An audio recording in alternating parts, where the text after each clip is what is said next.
현재 교회학교 중고등부에 출석하는 학생들의 84%는 부모님께서 신앙생활을 하고 있는 가정의 자녀들입니다. 이게 뭘 말해주는 것일까요? 부모님의 신앙이 자녀들에게로 잘 이어지고 있다고 하는 긍정적인 면을 말해주는 것과 동시에 뒤집어 말하면 부모님이 믿지 않는 가정의 학생들이 예수님을 믿는 게 아주 어렵다 하는 걸 보여주기도 합니다.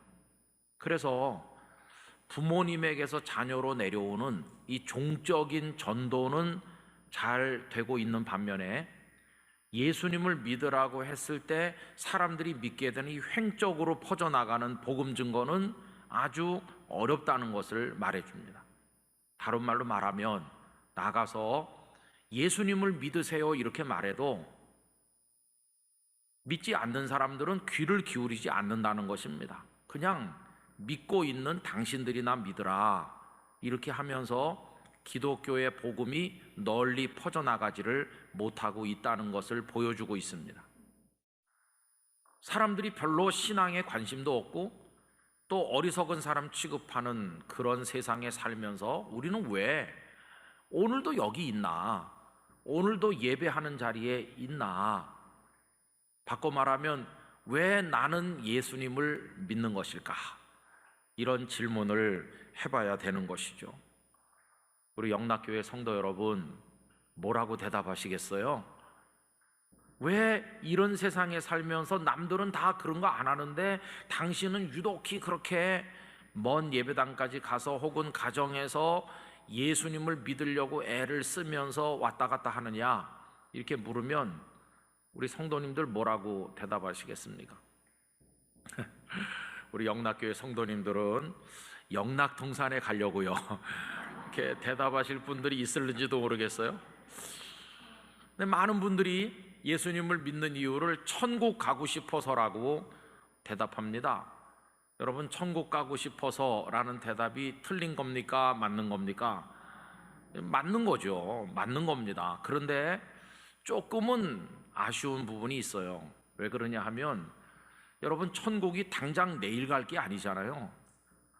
언젠가 가긴 가겠지만은 아직 많이 남아있는 아득히 먼 일이라고 생각되는데 급한 것도 아닌 것 같은데 그걸 위해 가지고 이렇게 수십 년을 시간과 정성을 쏟는 건 조금 이상하지 않습니까?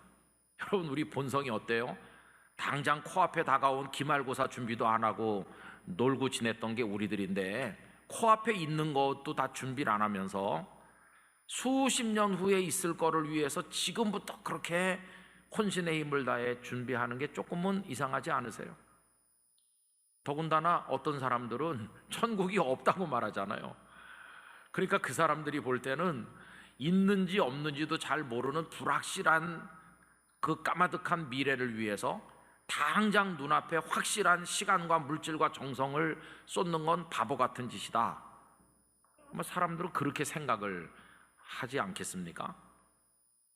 그래서 천국 가기 위해서 예수 믿는다는 말이 맞긴 맞는데 조금은 막연한 부분이 있어요.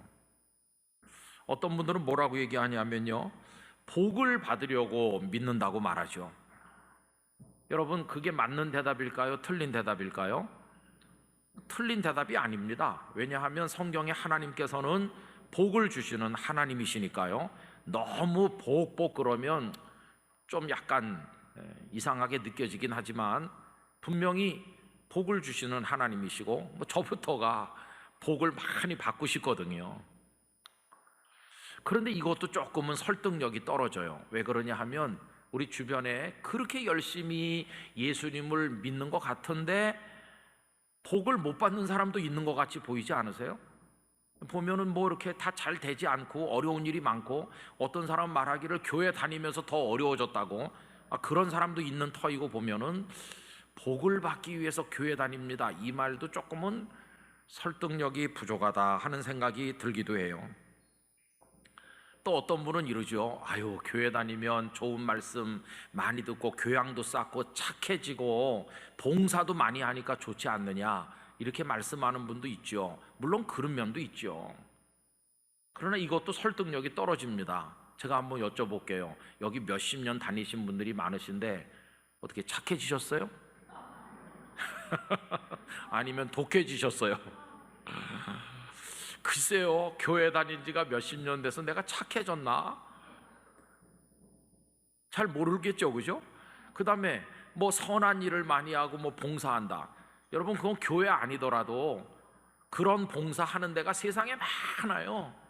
뭐 꼭 교회에서 설교를 듣지 않아도 좋은 책 많이 읽고 그러면 교양을 쌓을 수도 있고 봉사도 많이 할 수 있어요. 그러니까 그것 때문에 예수님 믿는다고 말하는 건 좀 그것도 안 맞는 것 같아요.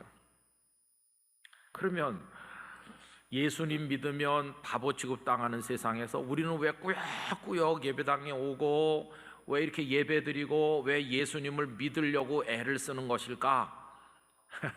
여러분, 궁금한 생각이 드니까 이제 성경 말씀을 보는 건데, 예수님께서 살아계실 때는 어땠을까? 그때 그 사람들은 어땠을까? 이제 그걸 생각해 보는 거죠. 오늘 본문에서 그걸 찾아볼 수가 있습니다. 예수님께서 이 땅에 계실 때, 갈릴리 근처를 다니시면서 이렇게 하실 때 얼마나 많은 사람들이 모여들었는지, 오늘 본문 7절에서 12절까지 앞부분에 보면 남쪽에서는 저 예루살렘에서부터 시작해서 북쪽으로는 두로와 시돈까지 그냥 요단강 건너편 이두메 할 것 없이 사방에서 사람들이 모여들었는데 큰 무리가 왔습니다. 그럼 그들은 왜 왔느냐? 예수님께서 병도 고쳐주시고 귀신 들린 자도 온전케 하시니까 애워싸 밀면서 예수님의 몸에 손이라도 이렇게 한번 대볼까 해가지고 사람들이 많이 오는 겁니다. 복 받기 위해서 오는 거랑 비슷하죠. 건강의 복을 받고 뭐 그러려고 하여튼 사람들이 많이 왔어요. 그런데 오늘 본문 두 번째 단락인 13절부터는 좀 분위기가 많이 다릅니다. 13절부터도 몇 사람이 등장하는데 그 앞에 부분하고는 확연하게 다릅니다. 우선 앞에 부분은 숫자가 굉장히 많습니다. 그런데 13절 이후는 딱 12명 제자들만 등장하죠. 결정적인 차이는 앞에 사람들은 그들이 예수님께 자발적으로 몰려온 겁니다. 그런데 여기 13절 이후는 예수님께서 오라고 부르셔서 온 겁니다. 자기들이 온 사람들하고 불러서 온 사람들하고 이게 전혀 다르잖아요. 그럼 앞에서 말씀드린 것처럼 본인들이 알아서 모여든 사람들의 온 목적은, 그들이 예수님께 온 목적은 병도 고치고 뭐 그러려고 온 거라고 그랬어요. 그러면 예수님께서 12명을 부르신 목적은 뭐냐? 그게 중요한 거겠죠. 여러분, 오늘 본문은 전에 제자와 무리를 비교해서 시리즈로 말씀을 나눌 때 한번 읽었던 본문입니다. 오늘 본문 중에서 13절에서 15절까지 우리 다 같이 소리내서 읽도록 하겠습니다.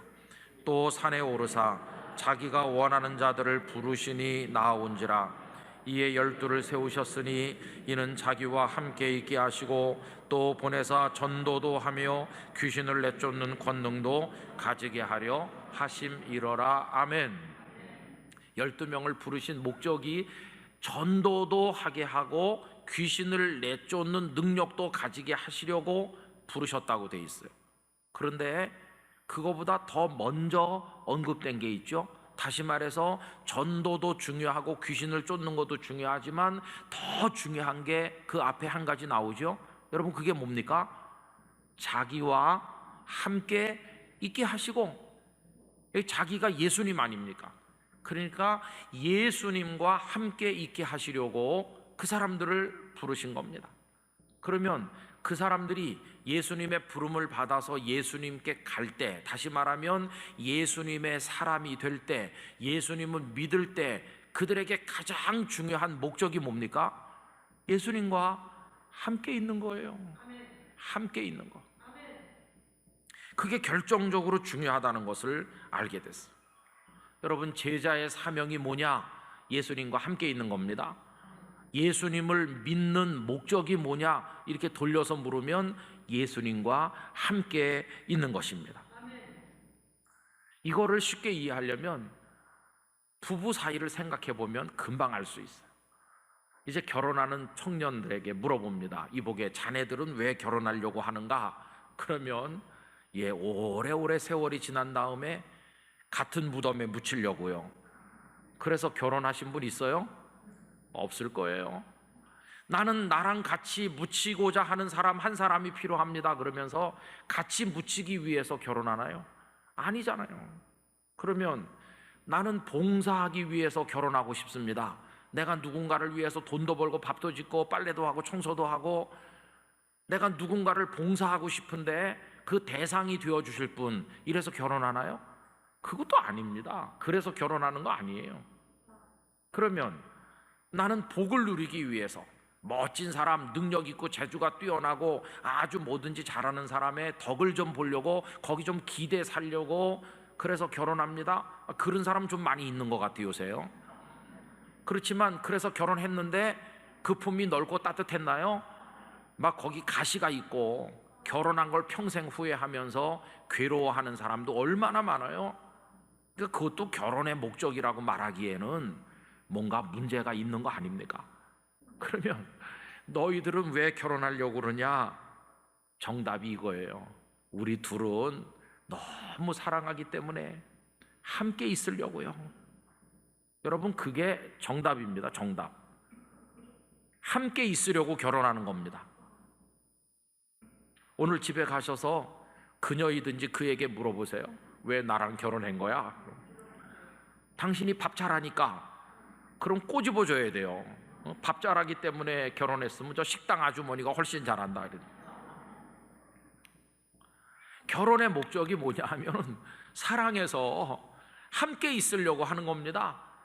함께 밥 먹고 함께 미래를 같이 나누고 함께 기도하고 함께 모든 걸 하는 게 그게 결혼의 목적이지 나머지는 아닙니다. 며칠 전에 생로병사의 비밀이라는 텔레비전 프로그램을 봤는데요. 아내가 젊어요. 그런데 뇌출혈로 인해서 이게 쓰러졌다 일어나서 걷는 게 좀 불편하고 이 손이 이게 안 되더라고요, 잘.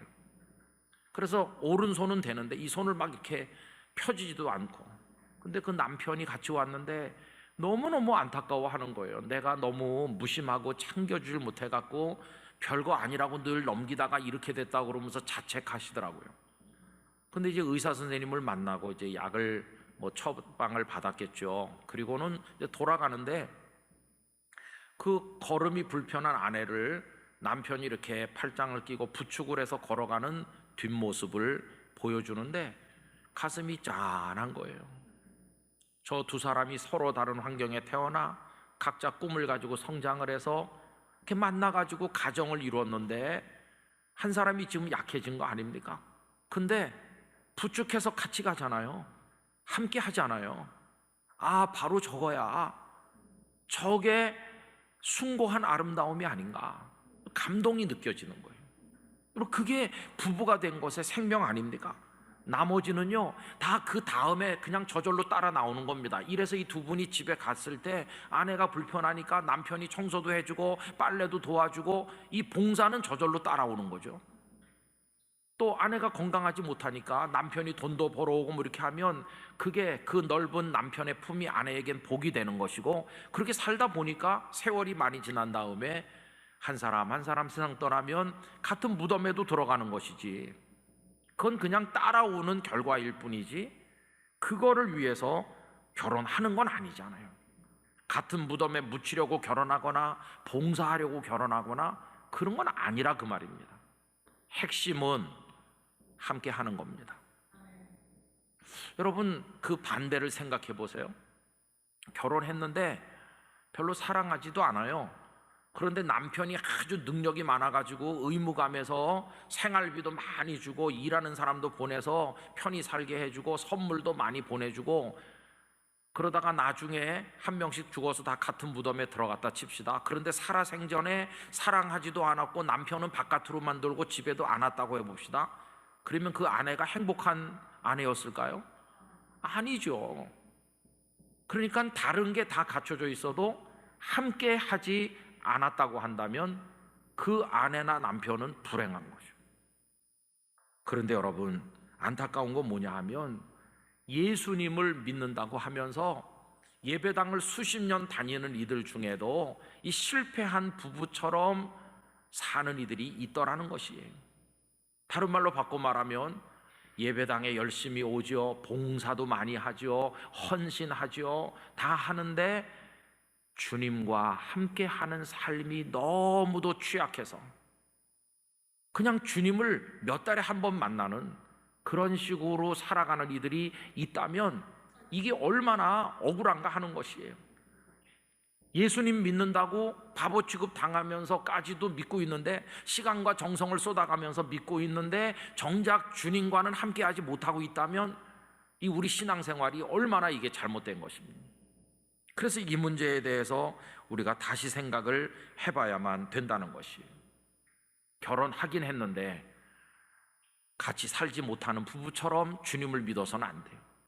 저는 우리 영락교회 성도들이 모든 순간 모든 상황에 예수님과 함께 하시기를 바랍니다. 그게 너무너무 중요합니다. 그 이후로 제자들은 주님과 함께 자고 함께 먹고 함께 다니고 다 함께 했잖아요. 여러분, 주님과 함께하는 삶이 우리 성도들 안에 풍성해지시기를 진심으로 기원하는 것입니다. 어떤 분들은 이렇게 말하죠. 왜 예수님을 믿어요? 그러면 내가 죄가 많거든요, 그래서 죄 씻음 받으려고 예수님을 믿어요. 이 대답은 어떻습니까? 아주 정확한 대답 중에 하나죠. 그러나 그렇게만 대답하면 조금 아쉬워요. 왜 그러냐 하면 주님과 사랑하여 함께하면 죄 씻음은 저절로 되는 것입니다. 여러분, 우리 주님은 거룩하신 분이신데 더럽고 추악한 죄인을 옆에 데리고 있으시겠어요? 주님은 이렇게 말씀할 겁니다. 너 나 사랑하냐? 나랑 같이 있고 싶으냐? 근데 네가 더러운 거 너도 아냐? 그럼요, 주님, 저 시커먼 죄인이죠. 이리 와라, 내가 씻겨서 깨끗하게 해주고 나랑 같이 있게 해주겠다. 여러분, 죄 용서 받으려고 예수님을 믿는다는 말이 맞긴 맞지만 주님과 함께하면 그건 저절로 이루어지는 것이에요. 주님이 용서해 주시는 것이에요. 용서도 안 하시고 함께 있는 예수님은 아니시거든요. 그래서 이런 영적인 사실들을 우리가 깨닫는다면 이제 우리가 몇 가지 마음에 새길 게 있어. 첫째는요, 신앙생활의 목표를 다른 데다 두지 마시고 주님과 함께 하는데 두시기를 바랍니다. 이거 실패하면 신앙생활을 제대로 하는 게 아니거든요. 언제나 주님과 함께 해야 됩니다. 내 몸이 예배당 안에 있든지 예배당 밖에 있든지, 그 시간이 낮이든지 밤이든지 혼자 있든지 여럿이 있든지, 형편이 어렵든지 쉽든지 여유가 있든지 공공하든지 아프든지 건강하든지 이런 데 상관없이 모든 순간 모든 상황에 주님과 함께하는 삶을 누리시기를 바라는 것입니다. 여러분, 주님과 함께하는 것이 기쁨의 삶의 원천입니다. 그래서 사랑해서 결혼한 청춘 남녀가 얼굴에 막 행복한 기쁨이 넘치면 사람들이 무슨 좋은 일 있어? 이렇게 물어보잖아요. 그러면 이 두 사람이 행복한 이유가 대궐에 살기 때문입니까? 궁중 요리를 매일 먹기 때문인가요? 그게 아니라 함께 있으니까 그냥 좋은 거예요. 그런 거 옛날에 다 해보셨죠, 그죠? 함께 있으니까 그냥 좋은 거예요. 단칸방에 살아도 함께 있으면 행복하다. 여러분, 이걸 예수님과 사이에서 경험하시기를 바랍니다. 주님과 함께라면 어떤 상황 속에서도 기쁘고 모든 상황 속에서 감사하고 속에서 힘이 솟아서 주님이 우리에게 힘의 원천이 되시고 어떤 상황도 이겨나갈 수 있게 되고, 주님과 함께, 여러분, 그런 삶의 목적을 두시기를 바랍니다. 주님과 함께하면 행복한 성도가 돼야 되고요, 찬송을 부르며 기뻐하며 어떤 상황에서도 승리할 수 있는 사람이 될 줄로 믿습니다. 그래서 이제는 왜 그렇게 어려운데 예수님을 믿어요? 그러면 당신은 모를 거예요. 주님과 내가 신혼이거든요. 주님과 내가 함께 하거든요. 그렇게 대답하실 수 있어야 되는 거예요.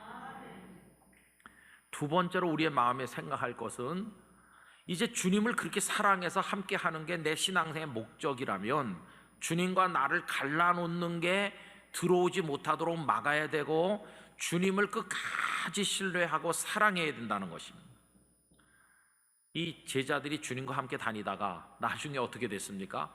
겟세마네 동산에서 도망갔어요. 예수님을 모른다고 말했습니다. 그 사이에 사탄이 역사했고 두려움이 엄습하면서 주님과 그들이 쫙 나뉘어지는 순간 더 이상 함께 할 수 없게 된 것입니다. 우리도 똑같아요. 사탄은 예수님과 우리 사이에 틈을 벌리려고 기회가 있으면 반드시 그 속에 역사합니다. 우리가 주님에게서 눈길을 돌려 다른 것을 보는 순간 사탄은 그 틈에 역사하는 것입니다. 그래서 주님이 멀어지는 것이죠. 주님과 함께 하는데 실패하게 되는 것이죠. 여러분, 그 어떤 것도 주님과 우리 사이에 비집고 들어오지 못하도록 틈을 보이지 않아야 되는 것이고요. 그러려면 늘 눈길을 우리 주님께 고정하고 살아야만 될 것입니다. 주님을 끝까지 신뢰해야 됩니다. 끝까지 믿어야 됩니다. 부부가 살다가 남편이 아내가 혹시 무슨 문제가 생기면 색안경 끼고 보기 시작하면 벌써 틈이 벌어지잖아요. 누가 뭐래도 내 남편 나는 믿어요, 내 아내를 나는 끝까지 믿어요, 이렇게 신뢰하고 사랑할 때 틈이 벌어지지 않는 거죠.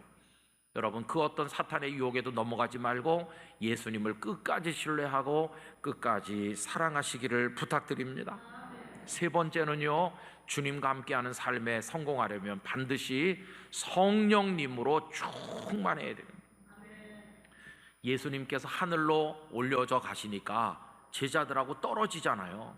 이제는 함께 할 수 없게 돼서 제자들이 큰 근심에 빠졌는데 주님께서는 걱정 말라고 하면서 그래도 함께하는 방법을 새로 주셨죠. 그것이 성령님께서 임하여 오시는 것이에요.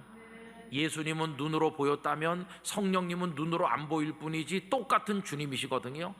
그래서 오순절에 성령님께서 오시자 그들이 성령님으로 충만케 되자 주님과 낮이나 밥이나 함께하는, 그래서 이 마태복음 28장 20절 끝에 볼지어다 내가 세상 끝날까지 너희와 항상 함께 있으리라, 이 말씀이 이루어지게 된 것입니다. 그래서 여러분, 성령님으로 충만한 삶을 사모하시기 바랍니다. 기도하시기 바랍니다. 어떤 분들은요, 아이 그거는 무슨 뭐 환상 보고 방언하고 뭐 이상하게 뜨겁게 뭐 그런 사람들이나 하는 거 아닌가? 아니요. 성령님으로 충만하다는 것은 언제나 모든 순간에 우리 주님과 함께 있기를 원하는 모든 이에게 필요한 것입니다. 그게 성령님으로 충만한 것입니다. 여러분, 오늘 이 주님과 함께하는 삶에 대해서 말씀드리는 것은요, 다른 게 아닙니다. 코로나19가 다시 창궐해서 내일부터 새벽제단도 문을 닫고 금요기도에도 다시 못 모이고 정규 예배 여러분이 오실 수가 없고 텅 빈 예배당에서 혼자 설교해야 되고 이런 상황이 온다 그러니까 너무나 그냥 억장이 무너지는 거예요.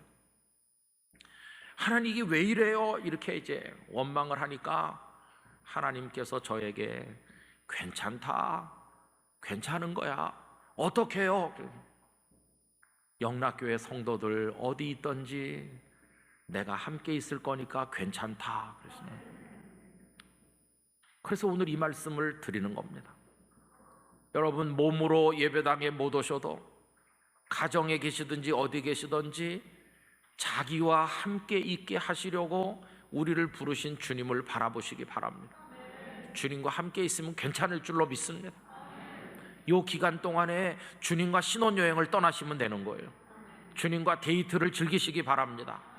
2주 후든지 3주 후든지 언제든지 다시 만나시걸랑 얼굴에 기쁨이 막 넘쳐서 만나시게 되기를 바라는 것입니다.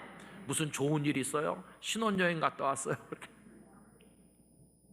다윗처럼 아침에 눈 뜰 때도 주님으로 만족하고 밤에 주님을 통해 교훈을 받고 주님이 항상 내 오른편에 계시니 내가 요동치 않겠다고 주님과 함께하고. 여러분, 이 시간 이 강단에 우리 주님이 같이 하시고 여러분 속에 함께 계시는 줄로 믿습니다. 주님이 함께 계시다면 어떤 코로나의 공격에도 우리 믿음이 흐트러지는 게 아니라 더 강화될 줄로 믿습니다. 더 건강해질 줄로 믿습니다.